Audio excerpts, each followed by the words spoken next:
Hello po, no? Bong Dano po, principal ng Caloocan High School. Maraming ano, no? Ang daming mga chat sender natin na wala pa raw silang medical allowance. Ano to, buong bansa eh. Luzon, Visayas, Mindanao. May mga concern sila na until now wala pa daw silang medical allowance. Ngayon, hindi natin alam kung ano ang reason. Pero in fairness alam ko sa DBM and DepEd, naka-release na, no? Sa pagkakaunawa ni Sir Bong, naka-release na yung mga funds ng uh, medical allowance. At kung hindi pa naka-release, alam ko may tinatawag silang front load. Yun yata ang term eh, no? Alam ko may mga gumagamit yan eh para mabigay lang yung medical allowance. Pero alam ko hindi na kailangang gamitin yung front load ba tawag? Term yan ng mga ano eh, ng mga finance eh. Oo.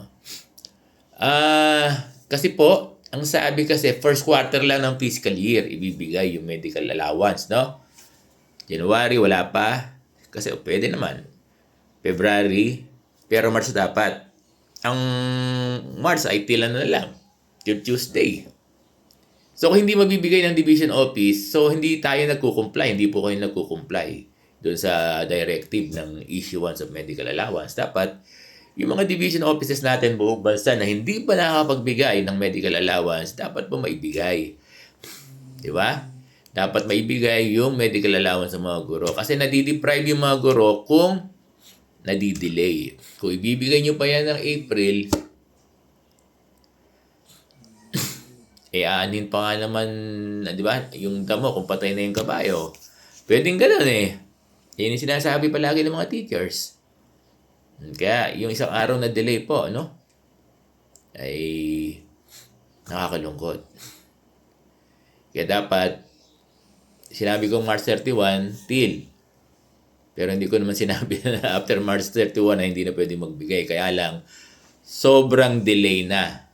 Oo, kasi hindi na nakaka-comply. Nakakalungkot na hindi na nakaka-comply ang division office nang hindi pa nakakapagbigay ng medical allowance. Sa buong bansa po ito sa buong bansa. Si Sir Blong ay, yung vlog niya ay sa buong bansa, ano?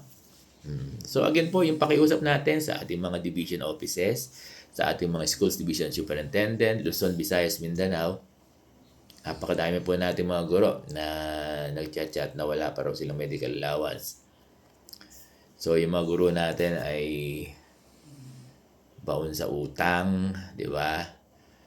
Wala nang pambayad tubig ilaw, hindi na kumakain, yung iba gusto nang di ba? Napakadaming problema ng guro. Ngayon, ito lang sana mga ganitong bagay na inaasahan nila katulad itong 7,000 medical allowance. Malaking bagay ito eh. Kung kunin nila ay mas mababa sa 7,000, wala na tayong pakialam dun. Wala nang pakialam dun yung division office. Nasa guro na yan. Besides, sabi ko naman, kung ang kinuha nila mas mababa 7,000, sila naman yan. Sila naman din ang mag-aano niyan.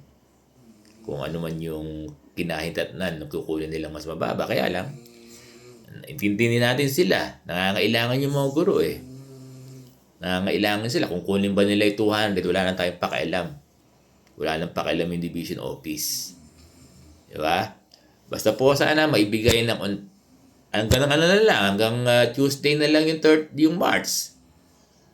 Sana maihabol next week. Tuesday, Monday, yung mga medical allowance sa mga guro dahil base po doon sa pagbibigay ng medical allowance, first quarter lang ng taon. January, February, March. So paulit-ulit po ako, no? Sana yung mga hindi pa nagbibigay ng medical allowance ng mga division offices sa buong bansa, yung nakikiusap po tayo sa ating mga schools division superintendent, sana po ay maibigay na yung medical allowance ng ating mga guro. At huwag na silang pahirapan doon sa liquidation. Iba kasi pinapahirapan pa eh. Ang sinasabi lang, yung SMO card lang. Basahin natin yung DepEd memo diyan. Yung iba yata naghahanap pa ng resibo kung magkano yung kinuha, mali. Iba yata naghahanap pa ng insurance eh. Nung card alone. Di ba?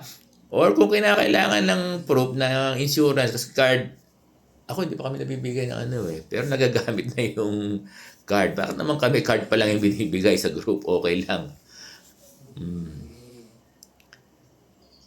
Basta mapakita lang po yung card. Oo, Xerox nila, no? Oo. So, ganun lang po. Dear Superintendents, Dear SDO, authorities natin, sana po nakikiusap tayo, pakiusap ito, hindi ni Sir Bong. Alam nyo naman siguro, nakikita nyo naman siguro kung napapanood nyo yung vlog ko at yung mga post ko, tingnan nyo po doon, yung mga guro nag-react doon. Napakarami po araw ng chat sender ni Sir Bong. Nasa almost 97,000 na yung mga guro pong Pilipinas ang palagi nag-chat kay Sir Bong. Maraming salamat po.